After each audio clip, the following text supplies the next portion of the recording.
Je m'appelle professeur Lakhal. Je suis enseignant-chercheur à la faculté des sciences Semnalia de l'université Qadi Iyad, au département de physique. J'ai le plaisir et l'immense joie de mettre ce modeste travail relatif au cours de mécanique du point matériel à la disposition de tous les étudiants des filières SMPC, SMA et aussi pour le grand public. Le cours objet de cette intervention porte sur la mécanique du point matériel. En fait, ce travail il est scindé en plusieurs chapitres. Le premier il est consacré à un rappel mathématique étoffé sur les différentes opérations sur les vecteurs et aussi sur le système de coordonnées. Le deuxième chapitre porte sur la cinématique du point matériel et le changement de référentiel afin que les étudiants puissent se familiariser avec les repères fréquemment utilisés. Le troisième chapitre porte sur la dynamique du point matériel tout en faisant un rappel sur les lois de Newton présentes dans tous ces éléments, masse, repères, temps, force, etc. En fait, la dynamique se propose de trouver le mouvement que prend un point matériel quelconque par application de ce qu'on appelle le principe fondamental de la dynamique. Ce principe fondamental de la dynamique n'est pas toujours opérationnel. C'est pour cette raison on se propose dans le quatrième chapitre de présenter un ensemble de théorèmes généraux, à savoir le théorème de la quantité de mouvement, le théorème de l'énergie cinétique, du moment cinétique, le théorème de l'énergie mécanique. Et ça, c'est pour pallier aux inconvénients souvent rencontrés par l'application du principe fondamental de la dynamique. Enfin, le cinquième chapitre, c'est une application de tous ces chapitres, de tous ces théorèmes en vue d'étudier les mouvements à force centrale. Ces mouvements sont fort intéressants dans la mesure où ils permettent d'étudier les interactions entre particules et surtout ils nous donnent des renseignements et étudier tout ce qui est relatif à la satellisation des satellites ou des particules en mouvement dans l'espace. Voilà. Donc après cette petite introduction, je vais vous donner le contenu de ce chapitre qui est rappel et complément mathématiques. Donc, dans ce chapitre, on va faire une petite introduction.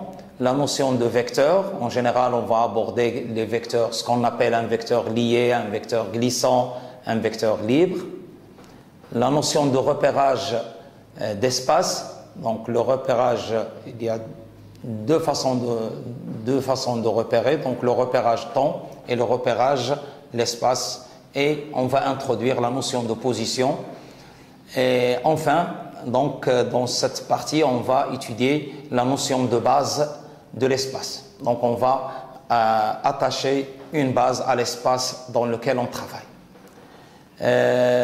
Pour ce qui est des opérations sur les vecteurs, donc on va voir les opérations usuelles telles que l'addition, la multiplication d'un vecteur par un scalaire. On va aborder le produit scalaire, c'est une quantité qui est souvent utilisée en mécanique du point matériel. Le produit vectoriel, on l'appelle aussi produit extérieur, le double produit vectoriel, la notion de produit mixte. Et nous terminons cette partie par la dérivée d'un vecteur parce que par la suite, on va dériver la position pour avoir la vitesse, on va dériver la vitesse pour avoir l'accélération, ainsi de suite. Donc cette notion de dérivée, elle est très très importante. Ce chapitre sera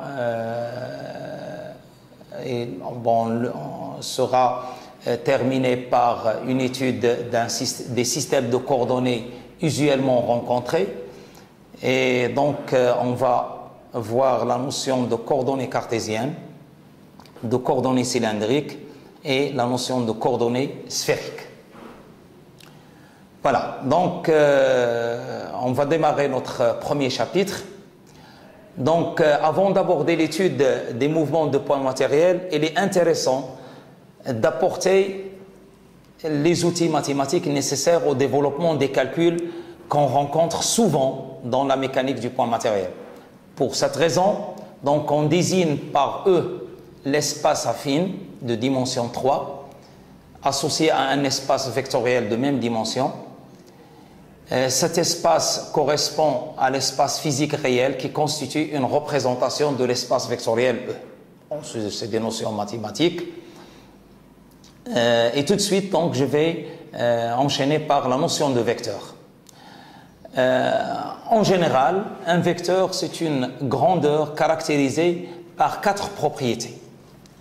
Ce qu'on appelle l'intensité du vecteur, donc elle est déterminée, c'est elle qui détermine sa norme ou son module. Donc souvent on parle de la norme d'un vecteur, le module d'un vecteur, sa direction, son sens et éventuellement l'origine. Et ceci, lorsqu'on parle d'une origine d'un vecteur, c'est surtout lorsqu'on a ce qu'on appelle des vecteurs liés. Les vecteurs liés, donc un vecteur lié est un vecteur dont le support et le point d'application sont fixes. Exemple, le vecteur vitesse, parce que lorsqu'on parle de vecteur vitesse, on ne parle de vecteur vitesse que lorsqu'il est lié à une particule, donc à un point donné. Les forces appliquées, aussi lorsqu'on parle de force appliquée à un point matériel, donc cette force elle est appliquée en un point donné. Donc les vecteurs vitesse, les vecteurs accélération par exemple, les vecteurs force, ça entre dans la gamme des forces, des vecteurs liés. Un vecteur glissant, donc il y a aussi ce qu'on appelle les vecteurs glissants, ils sont caractérisés par son module, son sens et son support, mais le support c'est une droite, donc c'est l'ensemble des vecteurs qui glissent sur une même droite, c'est-à-dire qu'ils ont une direction donnée suivant la droite de support delta. Enfin, donc, il y a une troisième gamme de vecteurs, c'est les vecteurs libres. Et un vecteur libre est un vecteur dont le support et le point d'application ne sont pas fixes. Donc, contrairement à ce qu'on avait vu pour les vecteurs liés. Donc, il existe une infinité de points de configuration de vecteurs libres dans l'espace E. Toutes ces représentations vectorielles sont équivalentes au vecteur par exemple AB qu'on représente ici. Donc tous les vecteurs qui sont parallèles à ce vecteur AB donc définissent ce qu'on appelle des vecteurs libres dans l'espace. Une remarque importante, lorsqu'on a un vecteur AB, donc c'est un vecteur dont l'origine est le point A, l'extrémité c'est le point B, donc c'est comme ça qu'on lit ou bien qu'on comprend lorsqu'on donne un vecteur AB, c'est-à-dire que A c'est l'origine du point, B c'est l'extrémité du point et le sens c'est de A vers B. Deux directions est celle de la droite support qui porte le vecteur et son module c'est tout simplement, donc on l'avait dit, c'est la distance entre le point A et B. Donc elle est représentée par la norme du vecteur AB. Toutes les grandeurs vectorielles qu'on va rencontrer, elles dépendent normalement de repères d'observation, à savoir la vitesse, l'accélération. Ce sont toutes ces grandeurs, elles dépendent dans le repère d'observation dans lequel on travaille. Cependant, il y a des grandeurs qui ne dépendent pas de ce repère d'observation et ces grandeurs s'appellent ce sont des scalaires comme la masse, la température, etc. Donc il y a les grandeurs vectorielles, elles dépendent du repère, mais les grandeurs scalaires n'en dépendent pas de ce repère. Pour cela, donc, on va définir ce qu'on appelle la notion de repérage. En général, la connaissance du mouvement d'un point matériel revient à déterminer ses positions en fonction du temps. Donc, il faut faire un repérage des positions et du temps. Donc pour le repérage des positions, donc, on utilise un système de coordonnées. Et pour le repérage du temps, donc, souvent on utilise une horloge pour déterminer le temps. Le repérage de l'espace du temps. Donc il est indiqué par une horloge dont l'unité de mesure de temps est la seconde. Souvent, donc c'est l'unité qui est connue à l'échelle du système international. En ce qui est repérage des positions, donc elle est donnée par un référentiel et un système de coordonnées. On appelle repère d'espace au trièdre. Donc à partir de maintenant, donc, on va définir un repère d'espace ou un trièdre. Donc c'est un ensemble de 3 vecteurs, un ensemble de 3 vecteurs aux 3 axes non coplanaires, à savoir l'axe OX, OY qui définissent le plan horizontal et un axe OZ qui définit la direction verticale. Le point O, il est appelé origine du repère, donc le point O, il est appelé origine du repère.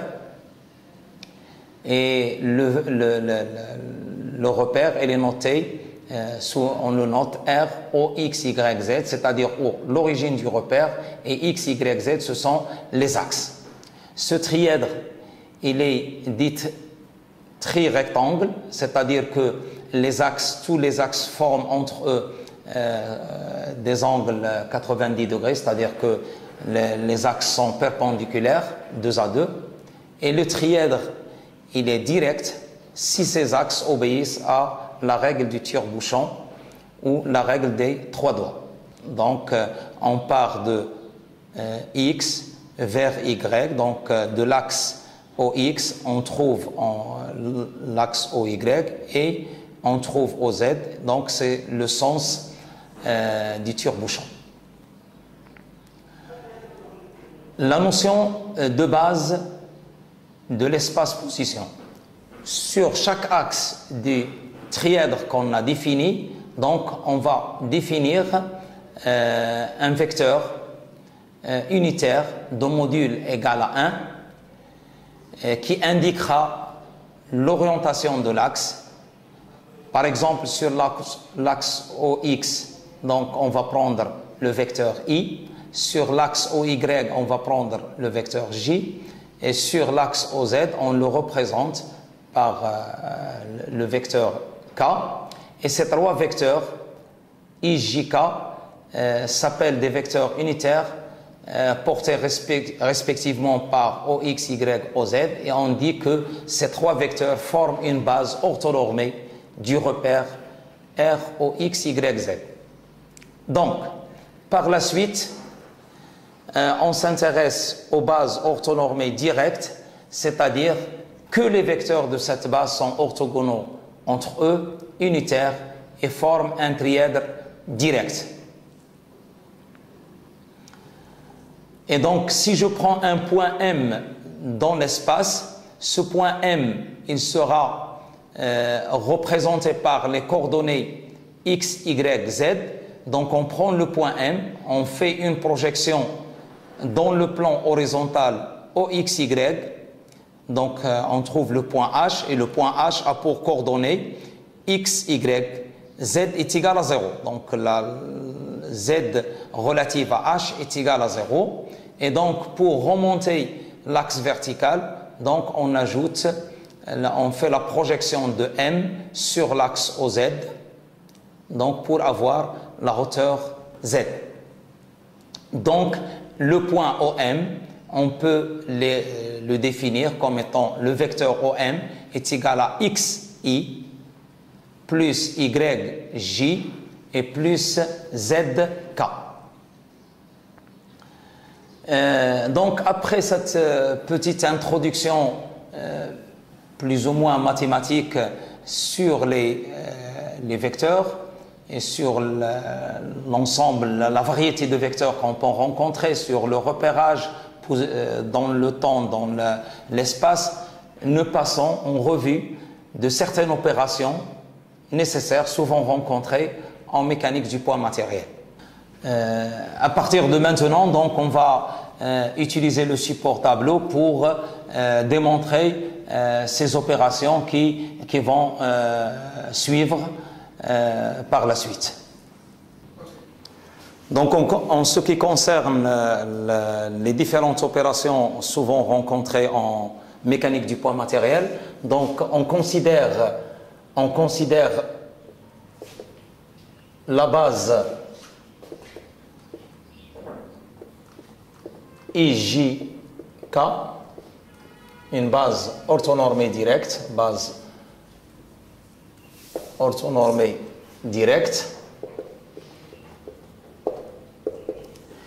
et je considère un vecteur U, soit U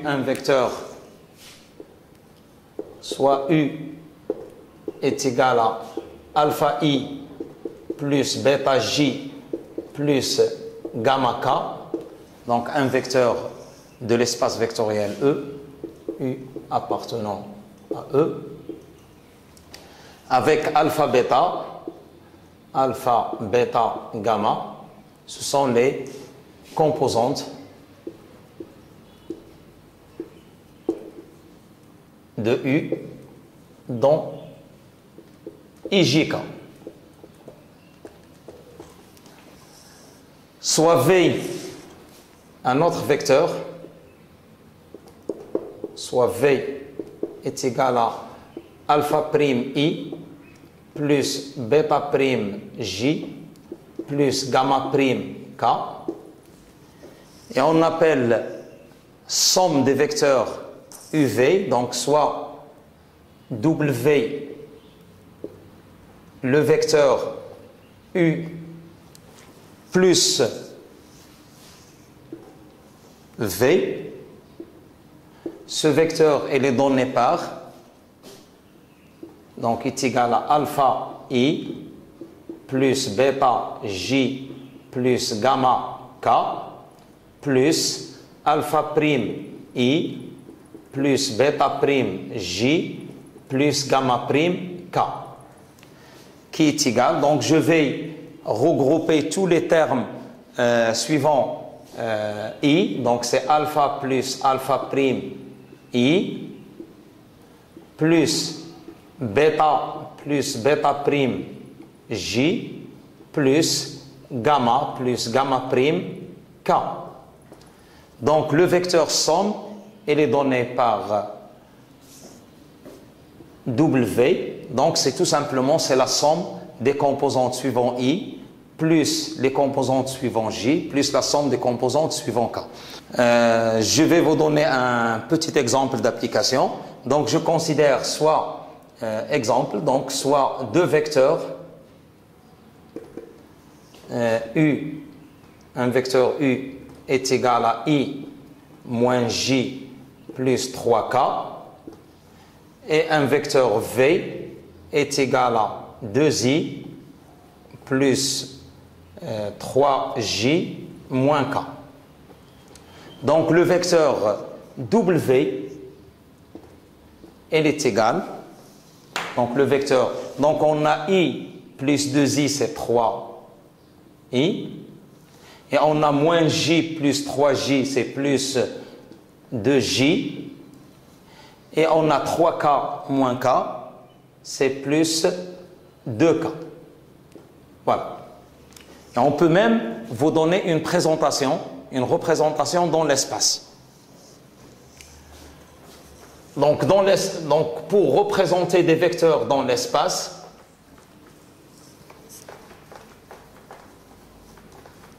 comment on peut représenter un vecteur? Donc je considère par exemple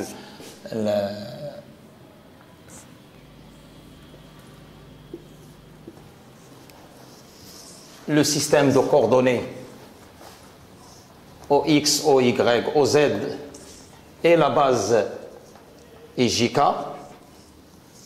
Donc j'ai ici O, J,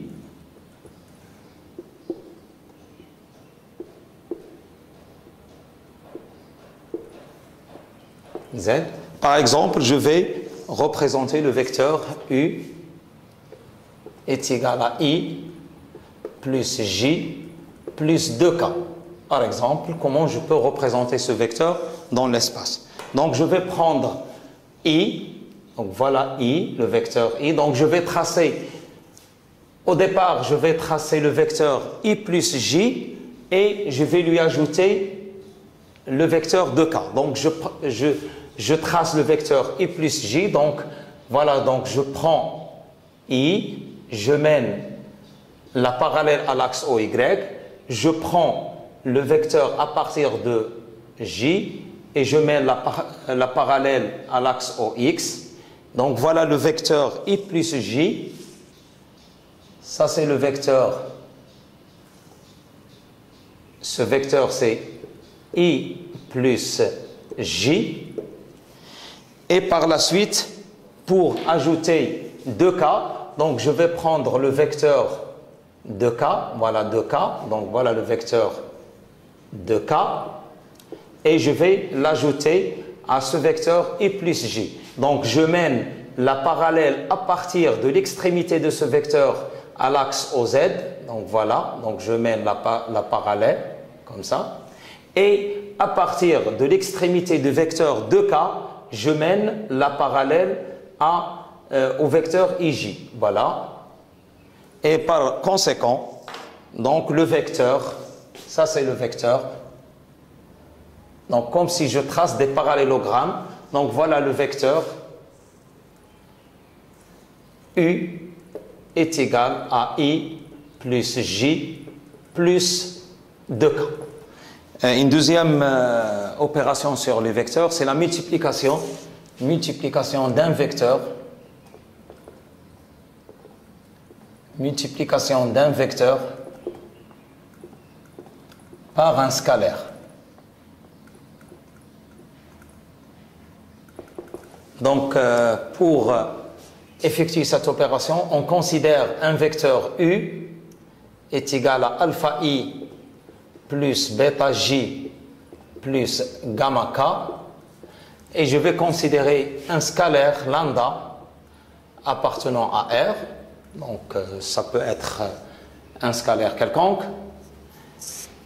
Et on définit le vecteur W est égal à lambda U comme étant le vecteur lambda alpha I plus bêta J plus gamma K qui est égal à lambda alpha I plus lambda bêta J plus lambda gamma K. Donc je peux écrire aussi, c'est un alpha prime I plus bêta prime J plus gamma prime K, c'est aussi, donc c'est un vecteur aussi.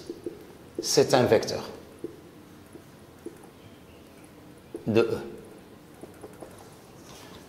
Donc en termes de représentation, par exemple, si j'ai le vecteur U comme ça, par exemple, et je pose lambda est égal à 3 demi, par exemple, je prends lambda est égal à 3 demi, donc le vecteur W qui est égal à lambda U, il se représente comme ça, donc je vais prendre, donc ça c'est U, donc c'est le même vecteur, donc c'est U, voilà, et j'ajoute, puisque ici lambda est égal à 3 demi, donc c'est 1,5, donc j'ajoute 1 demi de U, voilà. Voilà le vecteur W est égal à 3 demi de U. Donc c'est un vecteur qui reste dans la même direction, parallèle, mais avec une intensité plus importante, c'est-à-dire un module qui est important par rapport à U. Donc c'est-à-dire que le module de U est égal à, le module de W est égal à 3 demi modules, par exemple, de U. Voilà. Par la suite, je passe au produit scalaire. Donc c'est une opération souvent rencontrée en mécanique du point matériel. Donc on définit le produit scalaire. Donc comme le mot l'indique, Donc il s'agit d'un scalaire, c'est-à-dire que le résultat, donc c'est une opération, le produit scalaire est une opération qui s'effectue entre deux vecteurs donnés, et le résultat, donc comme le nom l'indique, produit scalaire, donc le résultat est un scalaire. Attention, donc lorsque je réalise le produit scalaire entre deux vecteurs, c'est un scalaire. En quelque sorte, c'est tout simplement, c'est la projection d'un vecteur sur un autre, tout simplement. Donc, si je considère donc produit scalaire,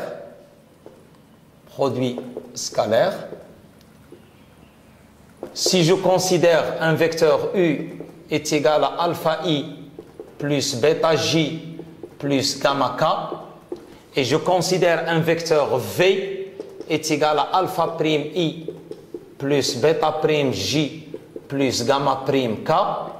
Donc on définit le produit scalaire et on le note U scalaire, donc c'est un point comme ça, donc on le représente par un point. U scalaire V est égal tout simplement alpha I plus bêta J plus gamma K scalaire alpha prime I plus bêta prime J plus gamma prime K. Attention, nous on a défini IJK comme étant une base orthonormée directe. Qu'est-ce que ça veut dire ceci? IJK est une base orthonormée directe, c'est-à-dire tout simplement, sous-entendu, et il faut le considérer toujours, que I scalaire I est égal à J scalaire J est égal à K scalaire K est égal à 1. Donc, ça traduit ce qu'on appelle que les vecteurs sont normés. C'est-à-dire leur module est égal à 1. Et ce qui traduit la partie orthogonalité, c'est que I scalaire J, c'est-à-dire que les vecteurs sont perpendiculaires 2 à 2, I scalaire J est égal à J scalaire K est égal à K scalaire I, donc l'ordre, c'est pas important, est égal à 0.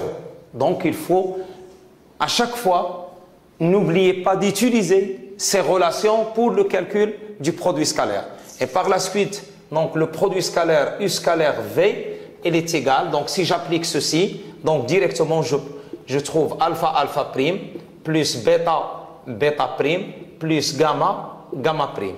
Et comme vous le voyez, donc c'est un scalaire, c'est-à-dire c'est un nombre, tout simplement. Il y a une autre écriture de ce produit scalaire, donc on peut l'écrire aussi d'une autre façon.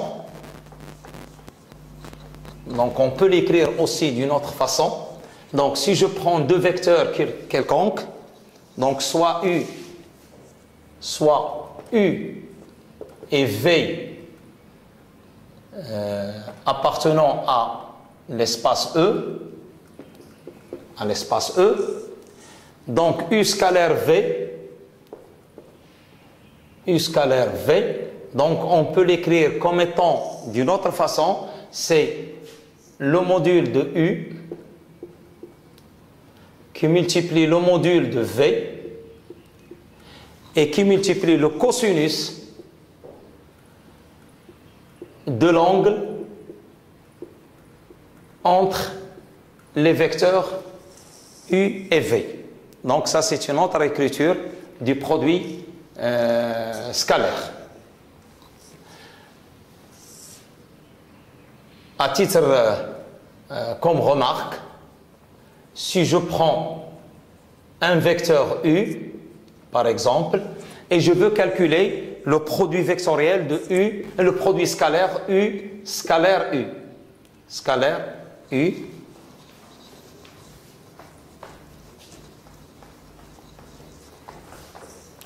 donc U scalaire U, elle est égale, donc si j'applique cette définition, donc c'est U fois module de U fois le cosinus de U. Donc c'est tout simplement, c'est U au carré, parce que U scalaire, U qui multiplie, donc ici on a une multiplication, et le cosinus, donc c'est cosinus de 0, parce que l'angle entre U et U c'est 0, et donc c'est U au carré. Et donc ça définit la norme au carré. Donc la norme au carré d'un vecteur, la norme au carré d'un vecteur, c'est tout simplement, c'est le produit scalaire de U, scalaire U. Donc la norme U, donc on peut le définir d'un vecteur comme étant la racine carrée de U scalaire U. Voilà. Donc c'est un résultat qui est très important. En termes de représentation, par exemple, qu'est-ce qu'il représente ce produit scalaire? Donc si je prends un vecteur U comme ça, un vecteur U, qui fait un angle, par exemple, alpha avec un vecteur V, et je veux calculer U scalaire V.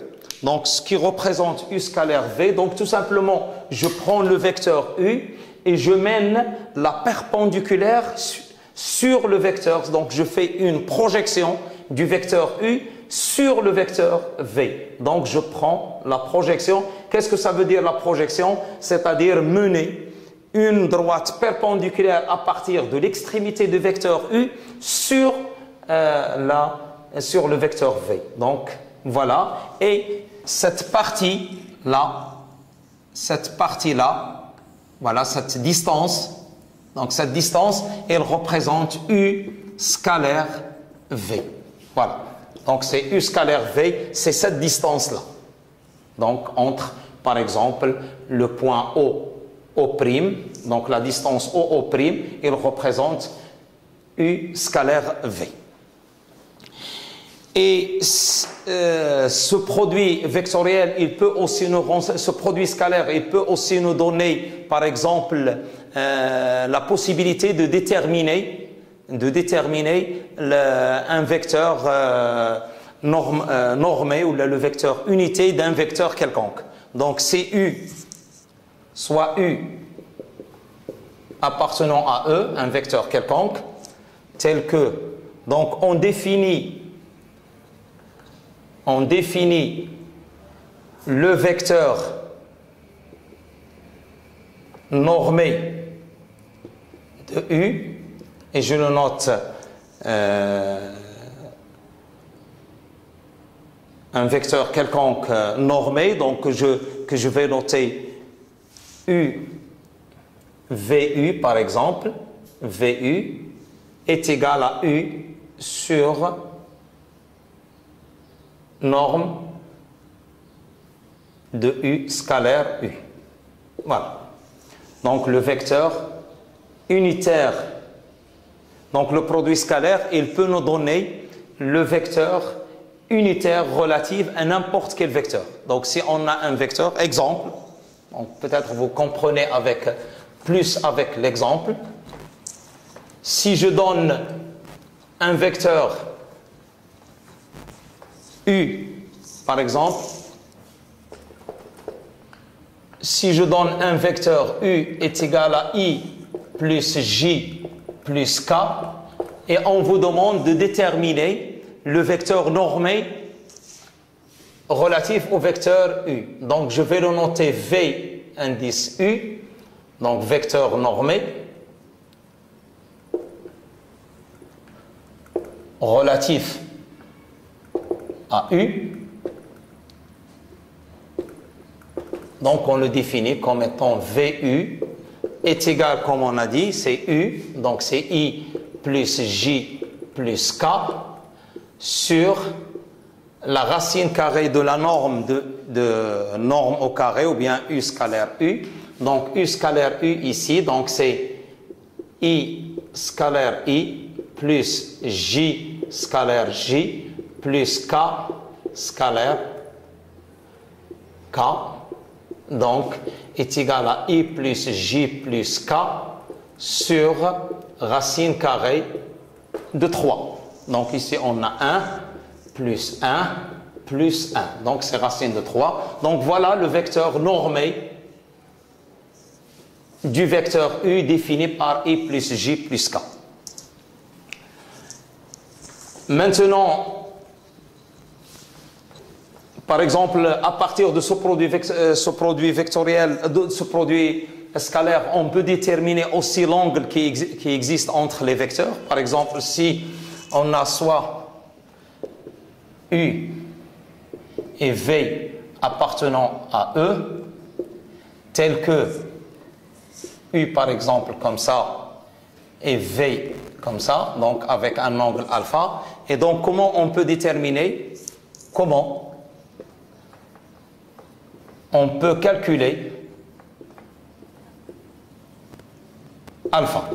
Donc comment on peut calculer alpha? Eh bien tout simplement alpha, donc on écrit U scalaire V est égal à norme de U, norme de V,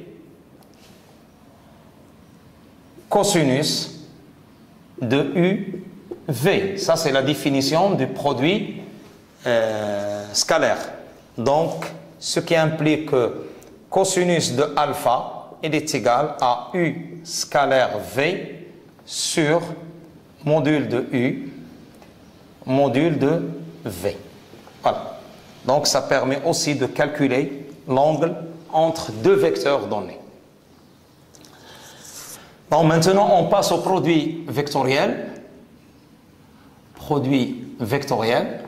Donc, comme le mot l'indique, donc, ou bien son nom l'indique, donc c'est un vecteur. Donc, le produit vectoriel, donc c'est une quantité vectorielle déjà. Donc, il est défini entre deux ou plusieurs vecteurs, défini à partir de deux ou plusieurs vecteurs. Et le résultat, c'est toujours, on obtient un vecteur. Donc, le résultat est un vecteur. Donc, je considère soit U est égal à alpha I plus bêta J plus gamma K, et soit V', soit V, un vecteur défini par alpha prime plus bêta prime J plus gamma prime K. Par définition, le produit vectoriel U noté comme ça, U vectoriel V, il est défini par un vecteur. Déjà, la particularité de ce vecteur, donc je vais le noter W. Donc, ce vecteur W, qui est le résultat entre U vectoriel V, est un vecteur qui est perpendiculaire à U. En même temps, ce vecteur W, il est perpendiculaire à V. Donc, c'est un vecteur W est perpendiculaire au plan formé par les vecteurs UV. Donc, c'est un vecteur qui est perpendiculaire au plan. Par exemple, si je prends un vecteur U comme ça, U, un vecteur V comme ça, donc je trace le plan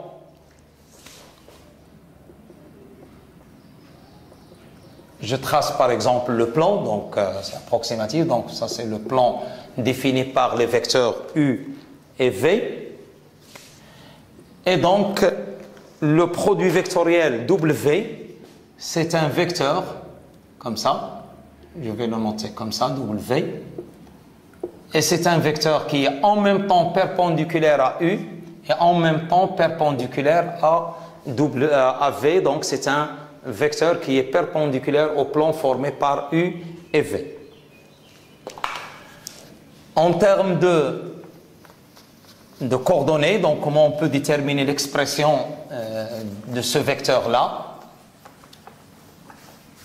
Eh bien, le produit vectoriel, donc si je prends le vecteur U est égal à alpha I plus bêta J plus gamma K, et je prends le vecteur V est égal à alpha prime I plus bêta prime J plus gamma prime K, donc le produit U vectoriel V il est défini par le déterminant. Voilà, le déterminant des composantes suivantes. Donc, sur la première ligne, je porte les vecteurs de la base, IJK. Dans la deuxième ligne, donc le premier vecteur, c'est alpha, les composantes alpha, bêta et gamma. Et la troisième ligne du déterminant, donc il porte les coordonnées alpha prime, bêta prime et gamma prime. Voilà.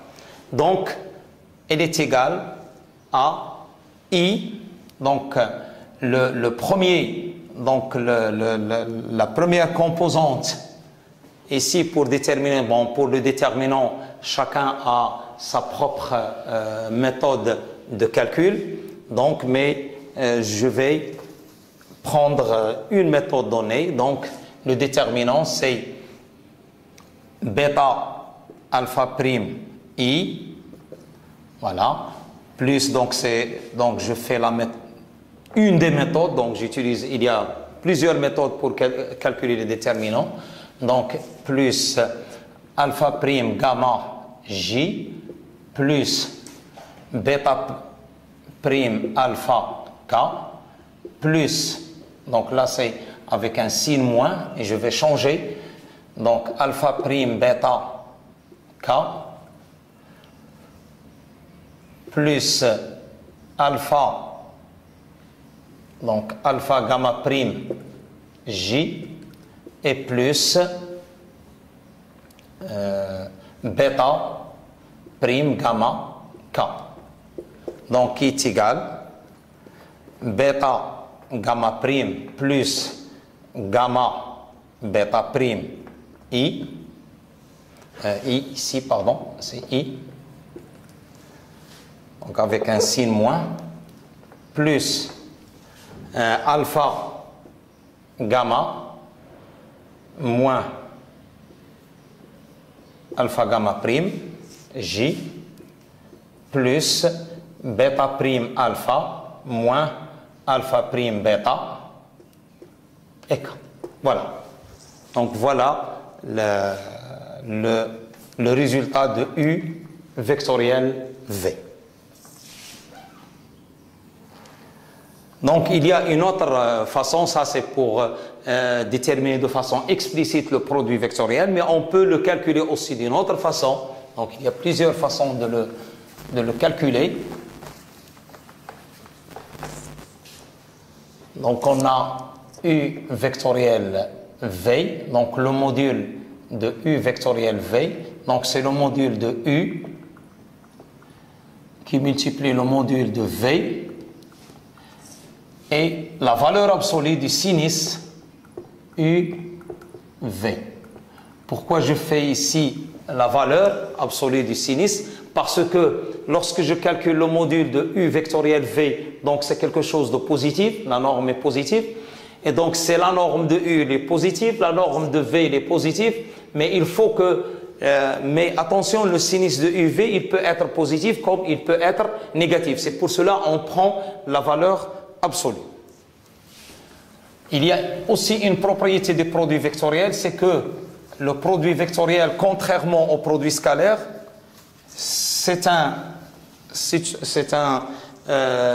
une opération non commutative, donc c'est-à-dire que U vectoriel V, elle est égale à moins U vectoriel, moins V vectoriel U. Donc c'est les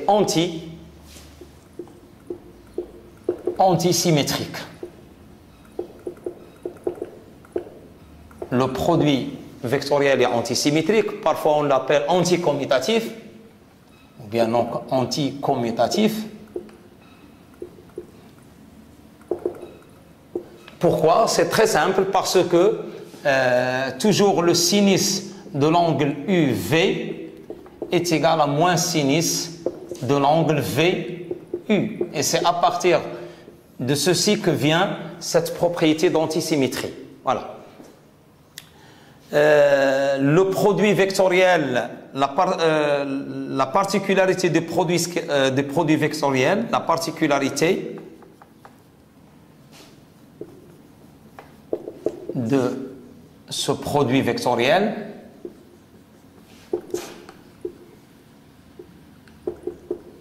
c'est qu'il définit, ça c'est très important, il définit la surface d'un plan défini par deux vecteurs.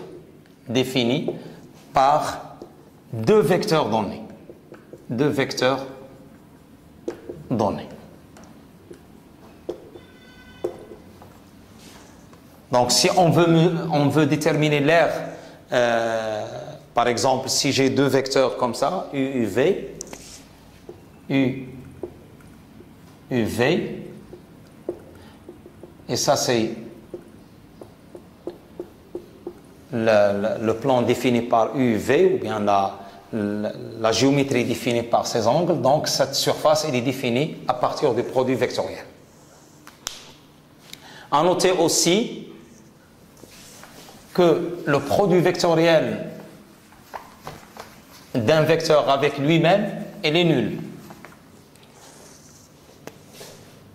U vectoriel U elle est égale à, tout simplement, si j'applique la définition, donc la norme du module U vectoriel U est égale à U, la norme de U, c'est-à-dire la norme au carré, valeur absolue de sinus de U, U. Et ici, on trouve le sinus de 0 qui est égal à 0.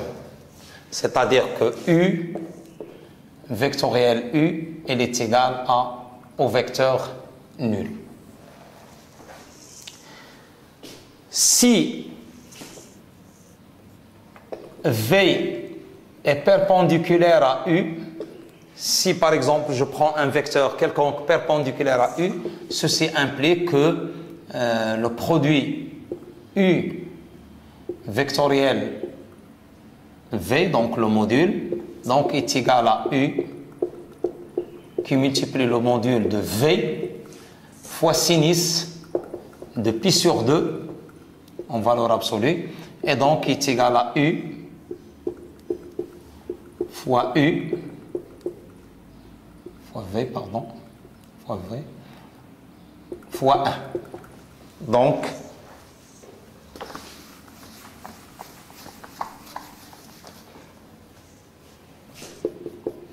U vectoriel V est égal à U fois V. Voilà. Il y a d'autres opérations sur le produit vectoriel, donc on ne va pas toutes les réénumérer, mais cependant, il y a d'autres opérations qu'on peut effectuer. C'est que si j'ai deux vecteurs U plus V, vectoriel W, donc il y a ce qu'on appelle la distributivité du produit vectoriel par rapport à la somme. Donc c'est U vectoriel W plus V vectoriel W. Aussi, il y a, si j'introduis une grandeur lambda U vectoriel V, donc je peux l'écrire, c'est lambda U vectoriel V. Aussi, je peux l'écrire U vectoriel lambda V. Donc, toujours, j'obtiens la même quantité vectorielle. Donc, soit U, V et W appartenant à E3, donc l'espace de dimension 3. Donc, U vectoriel V vectoriel W, c'est ce qu'on appelle le double produit vectoriel, c'est-à-dire on a appliqué le produit vectoriel deux fois. C'est ça le double produit vectoriel. Il donne un autre vecteur que je vais noter un vecteur Z, parce que j'ai dit lors de la définition des produits vectoriels, il donne un vecteur et c'est le produit vectoriel est défini entre deux vecteurs ou plusieurs. Et tout le temps, il donne un troisième vecteur. Donc, le vecteur Z, il est perpendiculaire à U. et le vecteur Z, il est perpendiculaire au plan formé par V et W. C'est-à-dire qu'il est perpendiculaire à U, à V, à W. D'accord? Et c'est le produit vectoriel, il est défini de la façon suivante, c'est-à-dire U vectoriel V vectoriel W, donc il est égal à U scalaire W fois le vecteur V moins U scalaire V fois le vecteur W. Voilà. Donc c'est comme ça qu'on le détermine. Et nous terminons cette opération sur les vecteurs par le produit mixte. Et pourquoi on utilise ce produit mixte, c'est-à-dire un produit mixte où on retrouve en même temps le produit scalaire et en même temps le produit vectoriel. Donc le produit mixte entre vecteurs, entre trois vecteurs, je ne peux le définir qu'entre trois vecteurs, donc je vais le noter U scalaire V vectoriel W, comme ça. Donc normalement, V vectoriel W, il donne un vecteur, par exemple ici, que je note Z, et U scalaire Z, donc c'est un scalaire.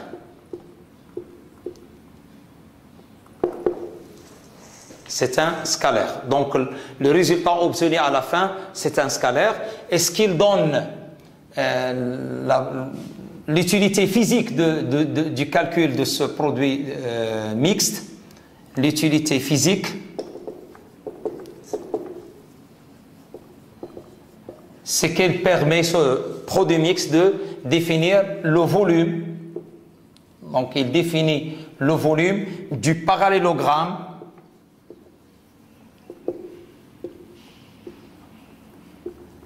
défini par les trois vecteurs, défini par les vecteurs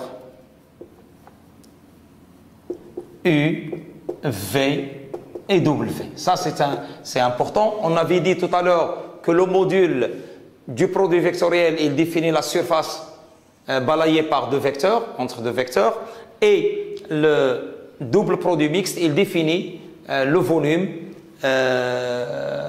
obtenu par le parallélogramme défini par les vecteurs U, V et W. On passe à la dérivée d'un vecteur.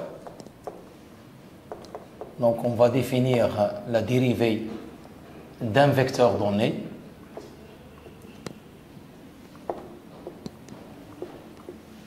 Donc pour cela, je vais considérer une trajectoire, un point qui se déplace, un point M qui se déplace dans une trajectoire donnée. Donc je considère un système de coordonnées OX, Y et Z par exemple. Et je vais considérer une trajectoire, une courbe sur laquelle se déplace un point M. Donc voilà, je considère la position du point M à l'instant T. Donc U de T, donc c'est le point M à l'instant T. Et je considère,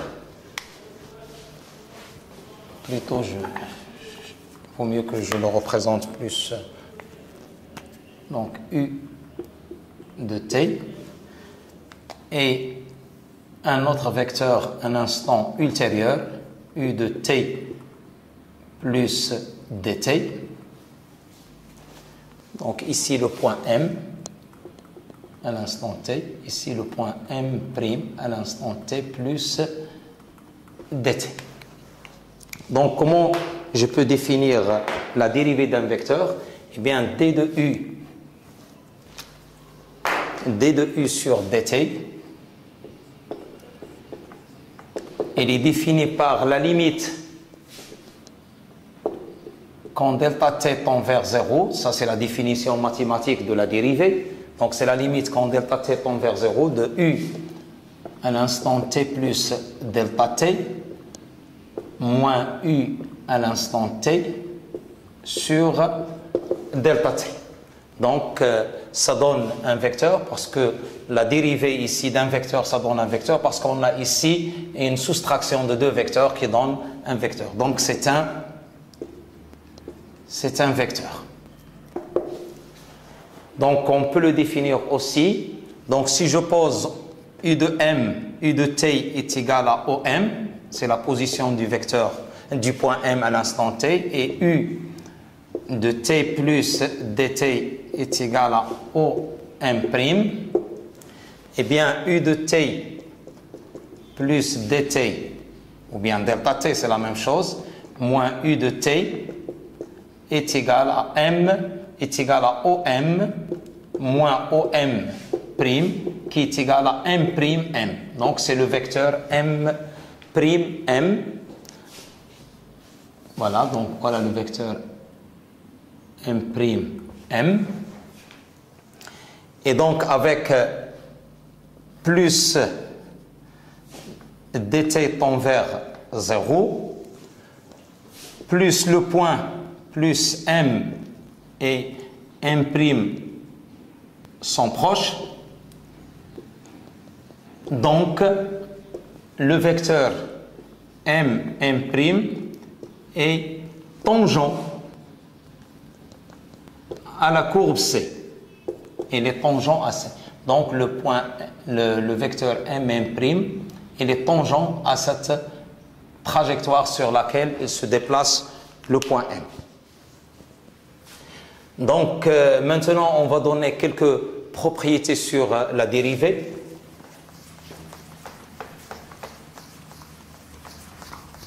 Quelques propriétés. Si je prends un vecteur u de t, et un vecteur v de t, donc la dérivée de d sur dt de u plus v, il est égal à la somme des dérivées, du sur dt plus dv sur dt. Aussi, si je prends une soit lambda appartenant à R, par exemple, j'ai d sur dt de lambda u est égal à lambda du sur dt, c'est-à-dire avec lambda constant. Lambda constant. Et si je prends soit f de t, une fonction de t, fonction du temps t, quelconque, et donc si je calcule d de f de t u sur dt est égal à f de t du sur dt plus u df de t sur dt. Et là, je vais donner un exemple pour mieux assimiler ceci.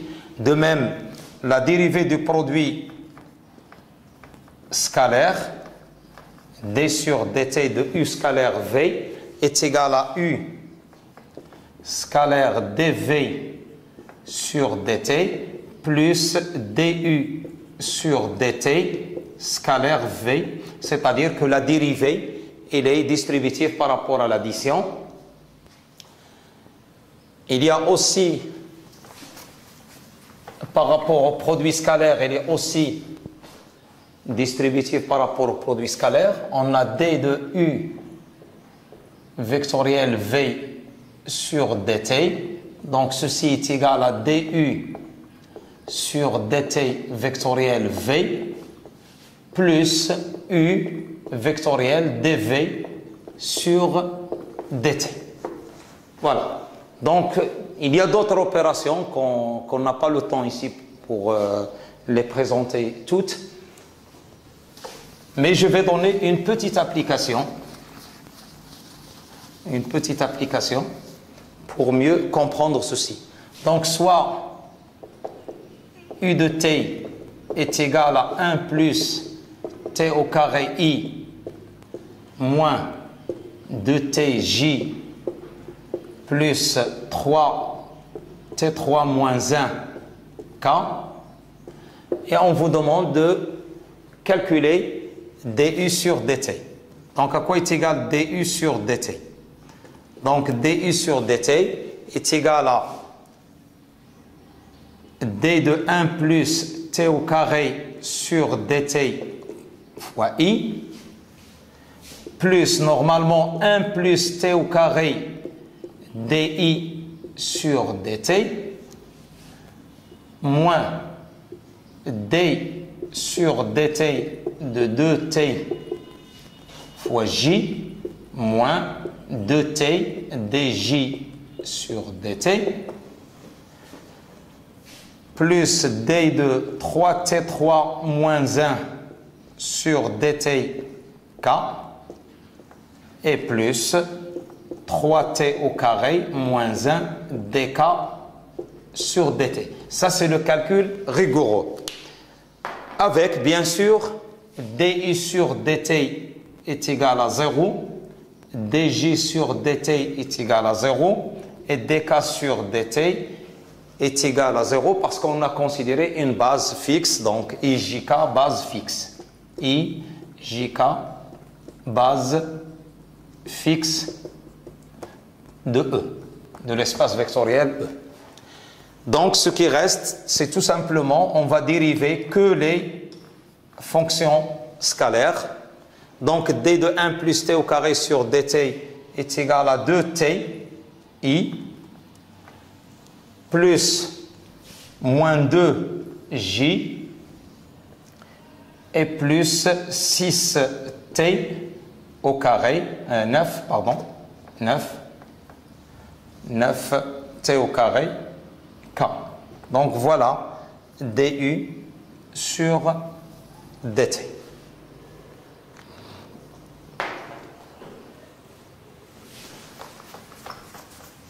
Une relation très importante qu'il faut retenir, c'est que toujours le vecteur est perpendiculaire à sa dérivée. N'importe quel vecteur, il est perpendiculaire au vecteur dérivé. C'est-à-dire, si on prend u de t appartenant à E, j'ai la norme de U au carré est égale à U scalaire U, et si je calcule d de U au carré sur dt, elle est égale à 0, qui est égal à U du sur dt plus du sur dt scalaire U, et ceci est égal à 2U scalaire du sur dt, parce que le produit scalaire il est commutatif, donc je peux changer du sur dt avec U, et donc ce qui implique que U scalaire du sur dt, elle est égale à 0. Donc, ceci implique que U, elle est perpendiculaire à du sur dt. Bon, une chose que je voudrais mentionner, elle est très importante, et je l'avais dit au début de ce chapitre, c'est que, attention, ça c'est très important, la dérivée d'un vecteur du sur dt, en général, elle dépend du repère dans lequel on dérive, dans lequel est faite la dérivation, est faite la dérivée. Si je prends par exemple ce vecteur du, je l'exprime dans un ceci on va le voir par la suite lorsqu'on va aborder les systèmes de coordonnées, mais c'est très important. La notion de la dérivée du sur dt n'est pas intrinsèque, n'est pas figée, il dépend fortement du repère dans lequel on fait la dérivée, et ceci contrairement aux quantités scalaires. Donc les quantités vectorielles, elles dépendent du repère dans lequel on fait la dérivation. Cependant, les quantités scalaires, elles sont indépendantes de ce repère. Par exemple, lorsque je dérive la masse, que je la dérive dans un repère R ou dans un repère R1 ou un repère quelconque, c'est toujours, j'obtiens la même chose. La même chose lorsque je dérive la température, lorsque je dérive... Donc, toujours les dérivées, elles sont des quantités scalaires, elles sont figées dans un référentiel donné.